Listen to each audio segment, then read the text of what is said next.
It is your Classic Metal Show right here on the ClassicMetalShow.com. That is Black Sabbath with The Shining. Very cool tune. I like that. Dude, I was listening to that album today. It's so good, man. It's that one and Headless Cross. Those are the Tony Martin staples for me. Sure. Good stuff. Well, you know what? The thing is some of these bands, such as a Black Sabbath or even an Iron Maiden or right. even a Judas Priest, some of these bands that have literally been around 40-plus years, they got so much material that it's almost impossible to I mean, if you haven't listened to that stuff consistently, it's like discovering a whole new album sometimes. It is. And you know, and as much as I hate the cash grab releases, that one and what's the other one? They did one other where they re-released it with a deluxe. Sure. And at first I thought, deluxe. But they did that one especially, they released the working demos that they did with Ray Gillen. Nice. So you have all of those same songs that were the Tony Martin songs completely worked. You know, they're finished tracks, just they left in some of the in and out where they're counting down with the drums or whatever. Right, sure. They're the roughs. Yeah, but they sound better than a normal rough. They sound produced. So you could hear what it was supposed to be with Ray and then hear it with Tony. And that's cool. You know, me as a Ray Gillen fan, that's very cool. Sure. And then the other one that they did, I think it was Seventh Star, I think might have been the other one that they did. They released a complete live show with Ray singing all the tunes, you know, in one of the 4 gigs that he played with Black Sabbath. Right. Fantastic, man. Yeah. Well, speaking of fantastic, I know that we've covered this in the past, but because I was in kind of a mood this week to listen, you know, go back and listen to stuff that that, you know, is familiar, but I haven't listened to in a while. Sure. Is listening to some of those Led Zeppelin remasters. Oh, yeah. Oh, just so good. Yeah, they are. It's you just can't even fathom why there's that kind of musicianship or creativity or you know, crafting of music the way it used to be. You know, it just, there's nothing to compare. Well, and it's never going to be, because anymore there's no slugging it out for 10 years anymore. You know, not that Led Zeppelin did. I mean, they kind of came together pretty quick. Well, the band Zeppelin came together, but the guys in the band were seasoned veteran players, though. Right. Exactly. And let's just call it what it is. It was a once in 100 years chemistry that happened with those guys. And it didn't stay with them very long either, if you really think about it. Yeah, it was 10 years. Yeah, and they were done. And you could tell when they got back together and did the Clarksdale, whatever was that, Walking to Clarksdale? Walking into Clarksdale, yeah. Yeah, that record. And what was the other one they did? They did one other one. Well, they did the one that was the Led Zeppelin or the Unleaded. Unleaded, yeah. But you could tell the magic was gone. Yeah, well, but it was only two of the guys, though. Yeah, well, yeah. But those 2 guys were the guys that wrote most of the work. Well, I understand, but you know, and I know people are tired of hearing about Dokken, but I'm just going to use Dokken as an example. When you put George and Jeff back into the mix, yeah, it's the dynamic is totally different.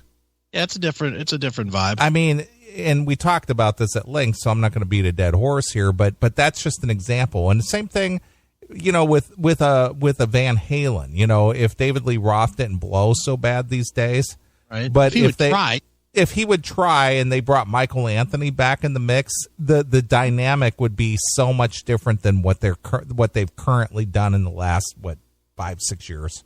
Yeah, and that's a weird thing too, because Wolfie's a competent player and a competent singer, and the sound is completely different. It is. It just misses that something, and the same thing with Rat. You know, I know people say, oh, well, you know, Juan isn't that big of a factor, but he is, because when you listen to that ship rock thing that they did, what we covered last week, yep, Juan makes a difference in that backup vocal to Stephen Pearcy.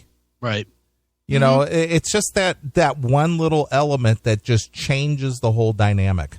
Yeah, no, it is. And it's for some bands, it's bigger than others. You know, I mean, I'll throw Wasp in there. It doesn't matter who's behind Blackie or Megadeth.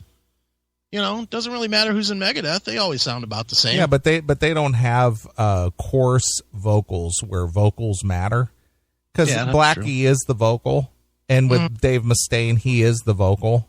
Right. You know, and obviously the guitar work for Mustaine, that's what he's known for, is his fast guitar playing, thrashing and whatever, and of course his signature vocal style. Right. But with a group, you know, a band thing that requires, you know, kind of a group effort, you know, especially when there's backing vocals and things like that. If that one element that works so well is missing, it's missed. Yeah. And it rarely, if ever, works when you replace that element. It's true. You know, I mean, there's been bands that have had success, and there's bands that we like personally. You know, like I liked it. I think you don't hate the Hagar era, do you? No, I don't hate it. No, I don't hate it at all. I prefer the grittier, era. Dirtier Roth era more than the poppier, more keyboard-driven Hagar era. Yeah. And what about like Karabi era Motley? The thing is I don't even look at that as a Motley record. I don't even listen to that like, oh, that's Motley Crue. I listen to that as a good record. You know what I mean? It's just a good record. Yeah, it is. I don't look at it like, oh man, Mick Mars really shined on this record, you know, or anything like that. It's just a solid. It's just a whole different animal. Yeah, it probably would have done better with a different name. I agree, because those guys were still popular. They were still huge at the time, and you know, it probably would have done better. Sure. But that name, as Bobby Blotzer has learned, carries a lot of weight sometimes. Right. That trademark name. Yeah, it does. You know, so... but anyway, I did listen to some of the Zeppelin remasters this week, and it was just, like, so good. Yeah, it is. Yeah, even songs that I've heard a million times on the radio, it still was just so good. Yeah, well, now that you don't listen to the radio as much, now it's probably it gains a little bit of freshness. Yeah, back. Of course, and because I haven't listened to it in a while, it was like, again, rediscovering, you know, a new record, you know? Yep, oh yeah. Dude, speaking of music, have you started putting your top 20 together yet? Not yet. I haven't. I've been thinking about it. I've been thinking about, you know, what's been released this year. You know, to be honest with you, this year, just because of, you know, business levels and being so busy and actually traveling a little bit this year and whatnot, I have not concentrated on new releases as much as I normally do. Right. Well, you better get to it. I know. Time is drawn short here. I know. Dude, you know, I was thinking about you specifically today because I got the new Hardline record, which I believe I sent you. Yeah, you just sent it today. I haven't listened to it because I just got it like an hour before the show. Right. Okay. Well, I think you're going to love it. Okay. And two, and this is what I think is most interesting, is for you, and I'll say up front, the other one, the Axl Rudy Pell record that they put out this year, will be in my top 20 because that's a great record. Yeah, you know, I'm such an Axl Rudy Pell fan. I really, you know, that guy, that band guy. Is it a band or would you consider it a solo thing? I think it's a band because it's the same guys every time. I know, but do you consider it a band project or is it Axl Rudy Pell as a solo artist with other musicians? Does he have a big enough name to be Axl Rudy Pell? I don't know. I mean, but it seems like he releases a new record every single year. And they're all good. Yep. And this new one, The Wage of Sins, is very good. Mm-hmm. And that's what I was thinking of, because I know you're a big fan of it. I do. I love Axl Rudy Pell records. I love them. And now you got two because you got Johnny Gioli is on both Hardline and the Axl record. Sure. I was like, wow, Neeley might have 1 and 2 sounding the same. Yeah, more or less. They're very good. They're both, although I don't think anything's beaten Metal Church for you, but we'll see, but I can't imagine anything besting Metal Church for you. Sure. I saw that Kendall Peters had made mention earlier in the show or in the chat room that she went and saw Metal Church this week. Oh, I'm sure it was great. She thought they were fantastic. And I know when I saw them back in June, I was just like, holy shit, those guys were fantastic. Yeah, I'm glad they got it back. I'd like to see our good buddy Ronnie Monroe do something. Yeah, I wonder what happened to him. He's working on something. I did see a press release a few months ago. He's got a band project now that he's doing, but I don't know. We'll see. I mean, I'm sure it'll be good. I mean, he really hasn't put out anything that was bad that I can remember. No, not at all. I mean, he's a good, hard, melodic rock singer. I mean, he's a nice dude, too. Yeah, he is. He's great. That's why I hope he lands somewhere where he can, he can have a little success or whatnot, because he is. He's one of the good guys. Mm-hmm. I would like to see him personally do well. Sure, absolutely. Well, what are we doing this year? Are we doing top 10 or top 15 or top 20, or what are we doing? I thought we had said top 20 and it was just going to be me and you. Okay. Does that sound right, or did you think it was I something hadn't else? even thought. I didn't even know because, every year it seems like it's, somebody wants to jump in and be a part of it, and then, then they can't or something, so I didn't know if we had made a final decision on what we were going to do. Here's what I would like to do. Okay. I would like to do a top 20, me and you, and do a 90-minute segment in the middle. Like me and you do, not do it live. I mean, we record it, obviously.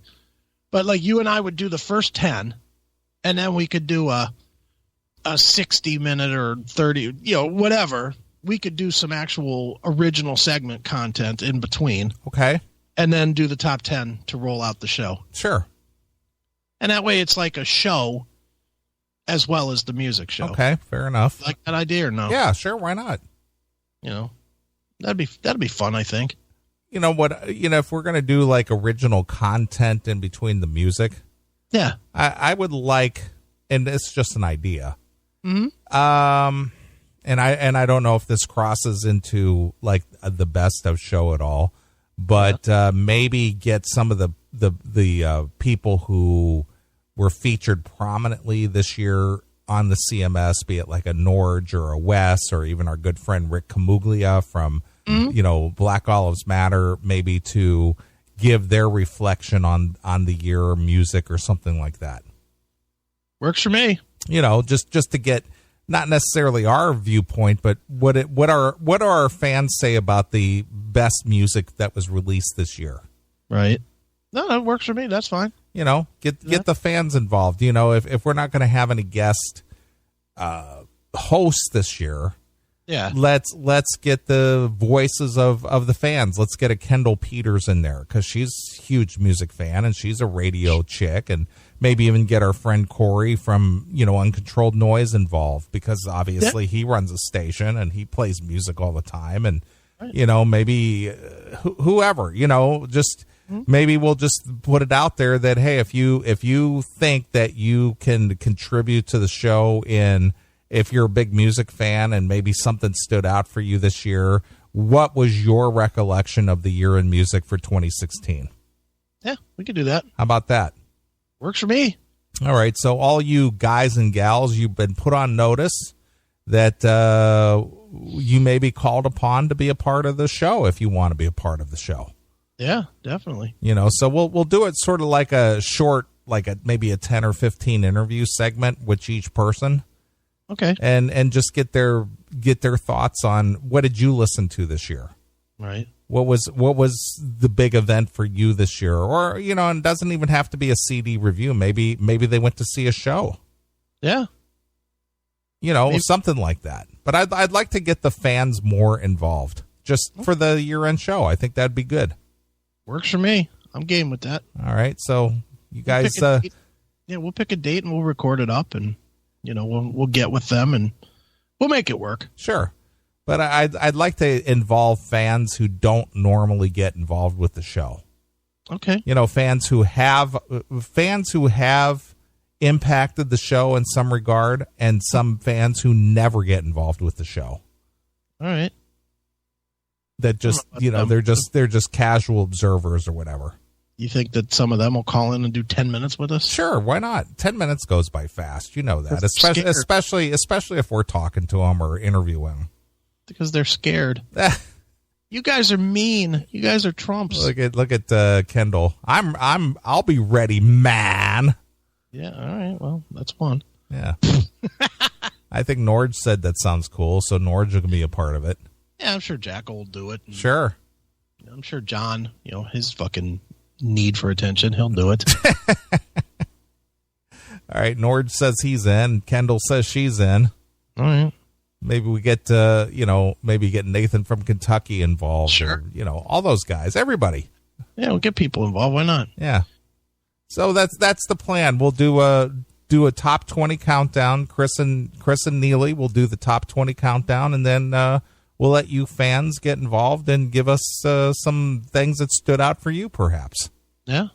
It works for me. All right. So this is we're in the middle of October here, so we're going to do this probably within the next month or 6 weeks. Yeah, I would say probably maybe the weekend of Thanksgiving. Okay. That would be a good one because everybody's off. Everybody's off work, so the schedule shouldn't be as much of a problem. Sure. Because I'm going to say it now. I am not going to do this over a 10-day period. Right. Where, all right, well, today we got to call Norge, and then tomorrow we got to call Kent. No, it's going to be rapid fire, baby. We're going to do it. We're going to do it like a press run. You get 15 minutes. Bing, bing, bing, bing, bing. From 7 to midnight, me and you will just be on the phone. Sure. Get it knocked out. Sure, why not? Knock it down like we used to in the old days. Yeah.